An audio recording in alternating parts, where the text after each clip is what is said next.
Hello everyone, and welcome to 7 reasons why the EUC is better than your Onewheel. This video was heavily inspired by the all-around great YouTuber and human being Jimmy Chang. His latest video was talking about 7 ways that the Onewheel is better than an EUC. So we're going to be talking about those same reasons today and have my own respectful disagreement with those points. So let's get into number 1. Here we go. Whoa. Reason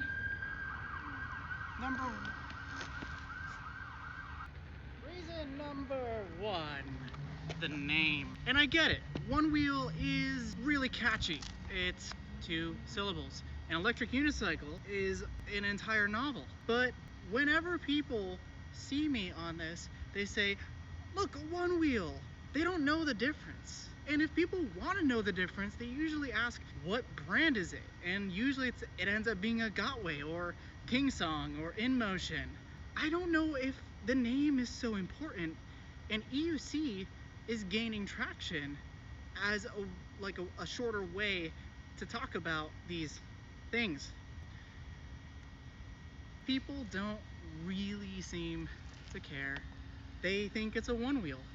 And that might be a problem for future motion. Anyway.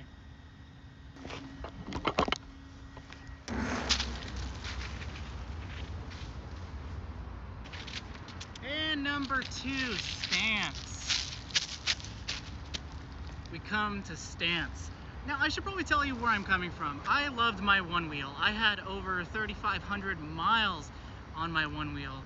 And you know, that sideways stance, it looks cool for some people, they're used to it, but the main thing about that stance is it's dangerous. It not only has and creates a massive blind spot while you're riding, but whenever the Onewheel decides to nosedive, of which I've had 4 horrific nosedives on my Onewheel, you go tumbling. You just tumble to the side, and you don't have to look any further than Casey Neistat with his broken collarbone. When the Onewheel nosedives and you're facing sideways, it's just something that you don't get on e-skates. It's something that you don't get on snowboards. It's something you don't get on just regular skateboards. And the thing about nose diving is you can be a very skilled rider. You can float like a butterfly and you can just barely run the edge of the power of the board, but a nosedive just, there's no saving it. It just happens. Here's a clip of one of my very good friends, very skilled rider, has over 5,000 miles on his Onewheel. Watch him float, see what happens at any given moment. And the way that stance is so dangerous. Here's the clip.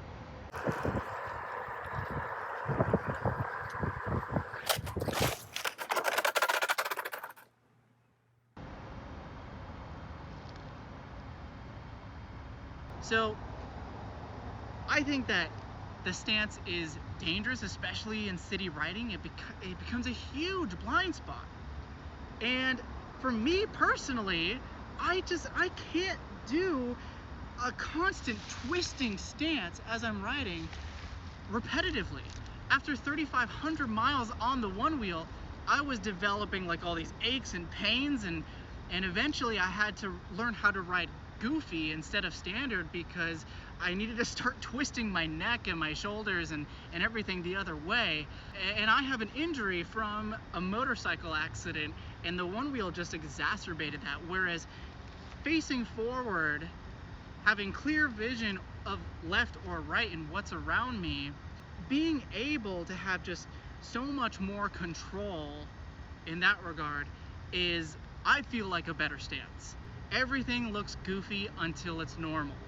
You might look cool going sideways, but I don't think that it's for a lot of people, it's not the ideal get me from point A to point B stance.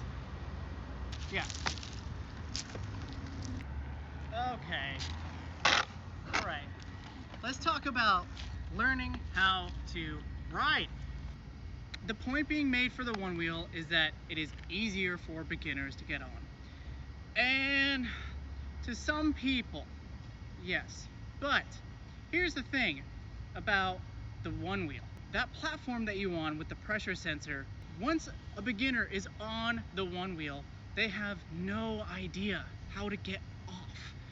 And even if you tell them how to raise up your foot and disengage the motor, it's still, for beginners, really intimidating, and they have this moment of panic where they're on the board and they're stuck on the board.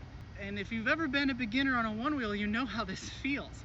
This is actually one of the reasons why my friend broke her wrist when she was trying to learn the Onewheel. She had a panic, she was on the board, didn't know how to get off, and because of that, you know, she like accelerated and she hit a curb, and yeah, the rest is getting a cast at the doctor.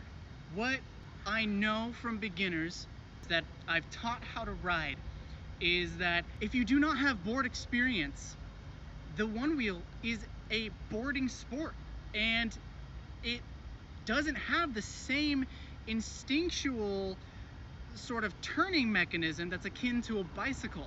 Once you get on an EUC, turning is a lot more straightforward than it is on the Onewheel.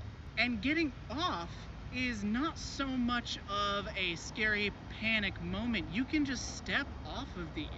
That's what I really liked about when I just began learning the EUC, is I can just step off. The other thing that's pretty scary for a beginner is the fact that you can't grip anything on the Onewheel. You're standing on a platform. One of the things that my girlfriend was just scared about the Onewheel is, what if she hits a bump, right? What if she loses grip on that platform? Whereas on an EUC, you can grip both sides of this thing with your legs, and that's both really important to beginners because it increases their confidence that they're not going to fall off. But the other thing is, down the road, you can grip this and you can jump it. It's like a superpower. By the way, I just get very passionate about these things, and Jimmy, I loved your video, and I just want to have my own thoughts on the topic and engage with the community and build up personal electric vehicles. That's what I'm all about. So if I'm coming off as like too passionate, let me know. All right, point number 4 is that the number of different models on electric unicycles, you know, paralyzes the consumer. And the fact that Future Motion only offers like the Pint and the XR is a much more clear pathway for most people. But the way I look at it is Future Motion has only 2 models, expensive and more expensive. If you're a heavier rider, oh well, I guess you either go for the underpowered XR or you go for the very underpowered Pint. For these price points, at around $1,000 or maybe a little bit more than $1,000, you can get something like a Gotway Tesla, which is price, performance, capability, range, all these things are just not even on the same planet as something like a Pint. And the range of models that EUCs offer means that somebody with just a little bit of dedication into research can find the threshold of performance and safety and features that is right for them. And the range of models and the features and capability is something that I think a lot of people are going to appreciate. The fact that you could go out and you can get something like a, a Street Fighter Tesla, where it's as smooth as riding on a cloud, it's just like floaty, that's great. Or you can go with something that's just like monstrous and knobby wielding and like a torque monster like the MSP. I think that the choices are not only important, but for some riders, it's essential. I don't think that just offering those 2 underpowered, overpriced models is going to be beneficial for the customer. Those price points are getting old. All right, now point number 5 was going slow on the Onewheel is much easier in that it dominates the EUC experience. And to a point, yes, you have that much wider tire on the Onewheel, and you have this much slimmer profile on something like an EUC. And so, yes, standing in place is pretty nice on the Onewheel, but that doesn't mean that you can't go walking pace on the EUC. There's a lot of like rotational inertia and gyroscopic effect that builds up even at slow speeds on these things. These have a lot more gyroscopic effect because of this bigger tire than something like a Onewheel. So yes, the Onewheel is better at those lower speeds and staying still on it, but there's two sides to the coin here.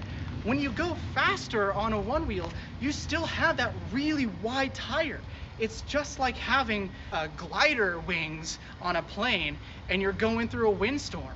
Every single little bit of turbulence in the road is going to shake that wide tire all around, whereas something with a much thinner profile like this is going to cut through a lot of that turbulence. Just like a bicycle, just like a motorcycle, these are so much more stable at speeds. So you got to think about that. If you're going to be going, 20 miles an hour, which is basically the end of the world on the Onewheel, it's not nearly as stable. If you want to cruise around at really slow speeds, yeah, I don't know. How slow do you need to go? There are both these benefits to that big Vega tire. Also, there are these glaring disadvantages. The wideness of that tire is, nice for beginners, but that stability completely falls apart as soon as you get on one of these and realize how it cuts through so much more of the uneven terrain. Yeah. Okay, so here we are at CC's Coffee, which is really cool. There's all these cool motorcycles here. Point number 6, the fact that the Onewheel seems to be more Instagram photogenic. That's just, I don't care. I think that the Onewheel, although you can have a picture of it at a beach, a picture of it at the forest, these people who saturate their Instagram accounts with pictures of the Onewheel is like, who cares? The fact that it stands up on its own and you don't have to lean it against something. Well, we have some unicycles coming out with these kickstands, just like these motorcycles behind me. I don't think that's a reason why you should choose one over the other. So, yeah, that's a reason. I mean, yeah, maybe the Onewheel is more photogenic and easier to take pictures of because you don't have to lean it up against a log. But the unicycle is more eye-catching in a practical way. It's brighter, it's got all these lights all over it, and especially at nighttime in the city, that can be a big difference. So I would rather take the practical route over getting Instagram likes. All right, and finally, we come to number 7.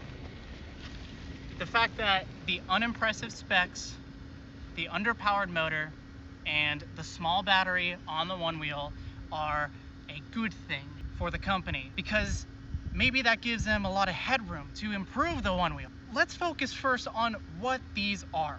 These are self-balancing vehicles, which means that for every roughly 5 miles an hour faster you go, you need about double the amount of power to keep your face off the pavement. And sure, yeah, I guess you could build headroom into a product. The thing is, it doesn't exist. Future Motion has been sitting on the XR for 3 years, and it's small battery and it's underpowered motor, and we're seeing, like Jimmy, you said, we're not seeing any innovation coming out of that company except for really expensive accessories because their products are boring AF. And the other thing is, I don't think we've reached the ceiling on these electric unicycles. I don't even think we're close. We're seeing a lot more innovation in this space. Suspension coming, which is a huge deal. EUC with suspension is just going to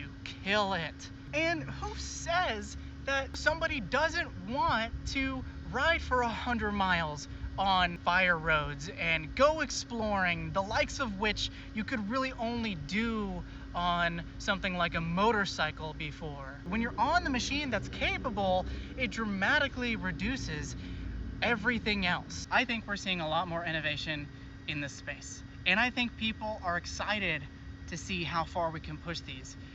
So yeah.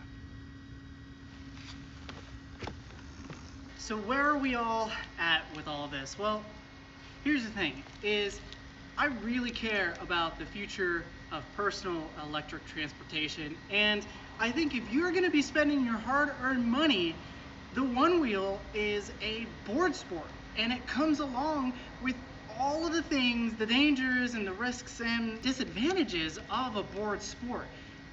It also comes with all the fun things that make it a board sport. But the EUC is different. I view these as a legitimate revolution in personal transport. I think that these are safer. I think that these are more capable. I think that these appeal to a wider audience. And as the term EUC becomes more popular and people realize how amazing these are, this is clearly where your money should go.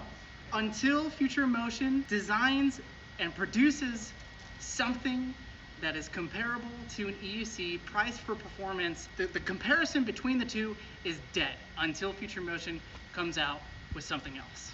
All right, everyone, if you like this video, like the button that likes, tell me what you think. I really want to know what you all think between Onewheel and EUC. Please go watch Jimmy Chang's video. It was really great. It inspired, obviously, a very passionate discussion on my part.